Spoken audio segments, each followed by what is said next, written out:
নমস্কার, আমার রান্নাঘরে আপনাদের সবাইকে স্বাগত। আমি মঞ্জুরি আর আপনি দেখছেন মঞ্জুরি দ্য শেফ।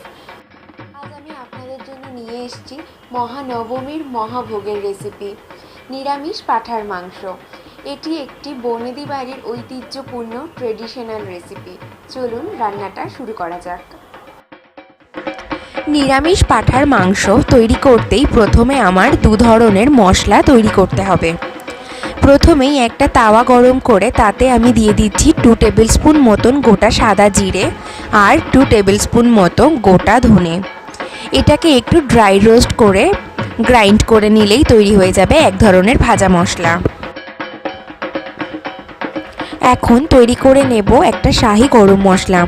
তাওয়ায় প্রথমেই দিয়ে দিচ্ছি 3টে এলাচ, 1 টুকরো জয়িত্রী, 3টে লবঙ্গ, একটা স্টার এনিস, 4 ভাগের 1 ভাগ জায়ফল, দারচিনি 2টো, মরিচ হাফ টিস্পুন আর সাজিরে হাফ টিস্পুন। এটাকে 1 মিনিট মতন ভেজে সুন্দর অ্যারোমা বেরিয়ে এলে এটাকে গ্রাইন্ড করে নিলেই তৈরি হয়ে যাবে গরম মশলা। এখানে কচি পাঁঠার মাংস নিয়েছি 650 গ্রাম। এবার এতে নুন দিয়ে দিচ্ছি 1 টিস্পুন, সর্ষের তেল দিচ্ছি 2 টিস্পুন, আদা বাটা দিচ্ছি 2 টেবিল স্পুন,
ভোগের রান্না তাই ফ্রিজে রাখার যদি অপশান না থাকে সঙ্গে সঙ্গেই রান্না করব, যেমন আজকে আমি করছি। আর যদি ফ্রিজে রাখা সম্ভব হয় তাহলে 2 ঘন্টা আগে ম্যারিনেটটা করে রাখলে ভালো হয়।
দিয়ে দিলাম এখানে লঙ্কার গুঁড়ো হাফ টিস্পুন আর হলুদ গুঁড়ো হাফ টিস্পুন।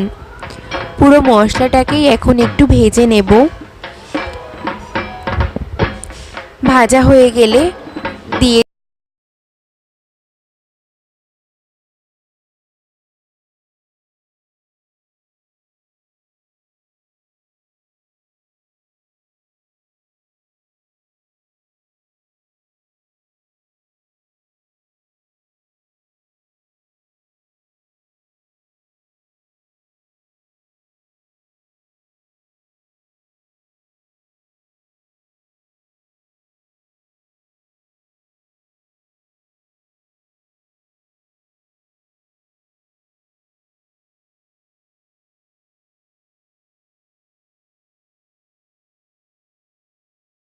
এটাকে ছেড়ে দিচ্ছি রান্না হওয়ার জন্য 5 মিনিট মতন। 5 মিনিট পর এখন আবার নাড়িয়ে দিচ্ছি।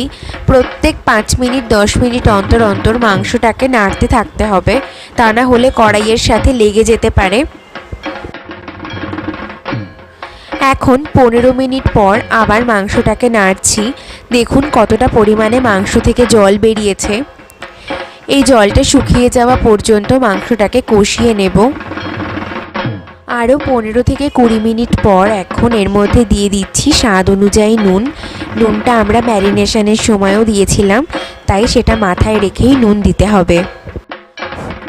নুনটা দিয়ে আরও খানিকক্ষণ ভালোভাবে মাংসটাকে নাড়িয়ে দিচ্ছি। আরও 20 মিনিট পর এখন মাংসটা থেকে আরও খানিকটা পরিমাণ জল বেরিয়েছে নুন দেওয়ার কারণে।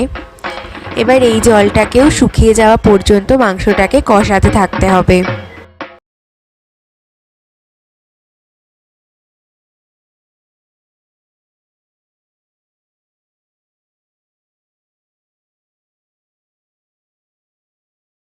ভালোভাবে মিশিয়ে নিচ্ছি। জলটা এখন একদম শুকিয়ে গেছে, মাংসটা কষানো হয়ে গেছে।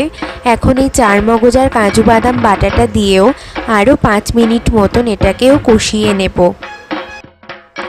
আরও 5 মিনিট কাজু বাদাম আর চারমগজ বাটাটা দিয়ে কষিয়ে নিয়েছি।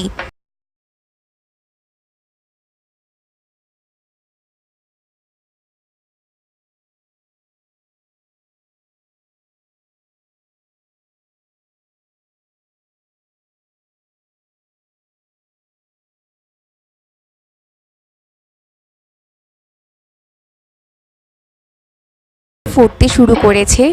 যে শাহি গরম মশলা আমি তৈরি করেছিলাম সেটা দিয়ে দিচ্ছি 1 টেবিল স্পুন পরিমাণে, দিয়ে ভালোভাবে মিশিয়ে নিচ্ছি।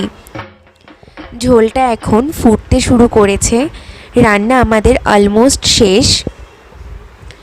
এখন এর মধ্যে দিয়ে দিচ্ছি 1.5 টেবিল স্পুন গাওয়া ঘি।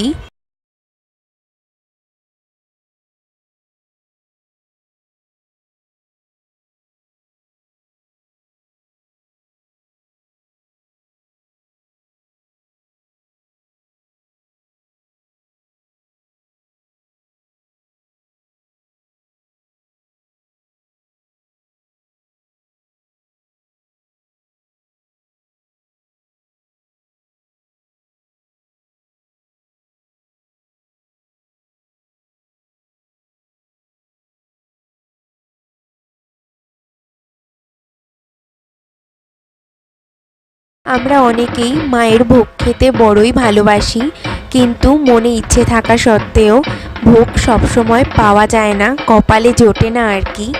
তো সে কারণে আপনি দুধের স্বাদ ঘোলে মেটাতেই পারেন এভাবে বাড়িতে মায়ের ভোগের মাংস তৈরি করে।